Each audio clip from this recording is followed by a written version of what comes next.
লঙ্কা premier লিগে গতবার বাংলাদেশ থেকে খেলেছেন সাকিব আল হাসান, তাওহিদ হৃদয়, লিটন দাস ও শরীফুল ইসলাম। দলে থাকলেও ম্যাচ খেলার সুযোগ পাননি মোহাম্মদ মিঠুন। এবারের আসরের নিলামের জন্য ড্রাফটে নাম ছিল বেশ কয়েকজন বাংলাদেশের, তবে নিলামে এখন পর্যন্ত হতাশ হতে হয়েছে বাংলাদেশি খেলোয়াড়দের। তাসকিন আহমেদ ছাড়া দল পাননি কেউই।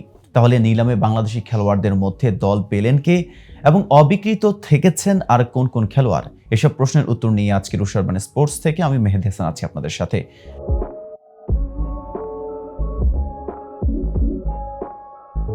নিলামের আগেই আইকন ক্রিকেটার হিসেবে মুস্তাফিজুর রহমানকে দলে ভিড়িয়েছে ডাম্বোলা থান্ডার্স। গত 13ই মে সামাজিক যোগাযোগ মাধ্যমে এক পোস্টের মাধ্যমে মুস্তাফিজকে দলে নেওয়ার বিষয়টি নিশ্চিত করে ডাম্বোলা। লঙ্কান ফ্রাঞ্চাইজিটি পোস্টে জানায়, বিদেশি আইকন ক্রিকেটার হিসেবে মুস্তাফিজকে পরিচয় করিয়ে দিতে পেরে আমরা গর্বিত। এরপর মঙ্গলবার এলপিএল এর নিলামে তাসকিন আহমেদ দল পেলেও হতাশ হতে হয়েছে লিটন দাস, মুশফিকুর রহিম ও তাওহিদ হৃদয়কে।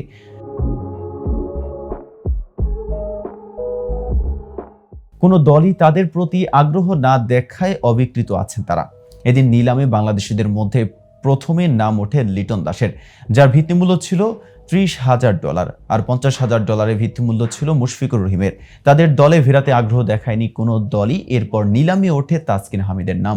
ভিত্তিমূল্য $50,000 তাকে দলে ফেরায় কলম্বো স্ট্রাইকার্স। তাসকিনের জন্য একমাত্র কলম্বো স্ট্রাইকার্স বিট করেছিল। অন্য কোনো দল বিট না করায় কলম্বো বিনা দ্বিধায় তাসকিনকে দলে পেয়ে যায়। কোনো ইনজুরিতে না পড়লে এবার লঙ্কান লিগে দেখা যাবে তাসকিনকে।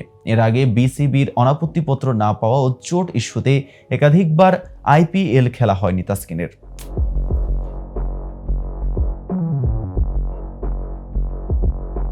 এদিকে গতবার এলপিএল এ জাফনা কিংসের হয়ে দর্শক মাতিয়েছেন তাওহিদ হৃদয়। বাংলাদেশের এই তরুণ তারকার সবশেষ জিম্বাবুয়ে সিরিজেও ব্যাট হাতে আলো ছড়িয়েছে। এরপরেই এবার তাকে দলে টানেনি কোনো ফ্রাঞ্চাইজি। $40,000 ভিত্তি মূল্যের হৃদয় অবিকৃতই থেকে গেছেন। এবার দল পাননি বাংলাদেশের অধিনায়ক নাজমুল হোসেন শান্ত। জিম্বাবুয়ে সিরিজে রান করতে ব্যর্থ শান্ত সম্প্রতিকালে সমালোচিত হচ্ছেন স্ট্রাইক রেট নিয়ে।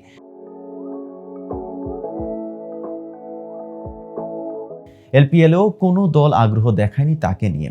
এবারের এলপিএল এর নিলামে বাংলাদেশের মধ্যে আরও নাম লিখিয়েছেন তামিম ইকবাল। উল্লেখ্য, ওয়েস্ট ইন্ডিজ ও যুক্তরাষ্ট্রে অনুষ্ঠেয় টি-20 বিশ্বকাপের পর 1 জুলাই থেকে শ্রীলঙ্কায় গড়াবে লঙ্কান প্রিমিয়ার লিগ।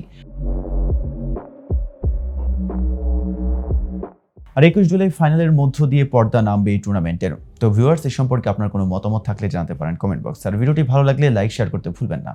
আজ এ পর্যন্ত, এতক্ষণ সাথে থাকার জন্য ধন্যবাদ। নিত্য নতুন সকল আপডেট পেতে উশারবান স্পোর্টসের সাথেই থাকুন।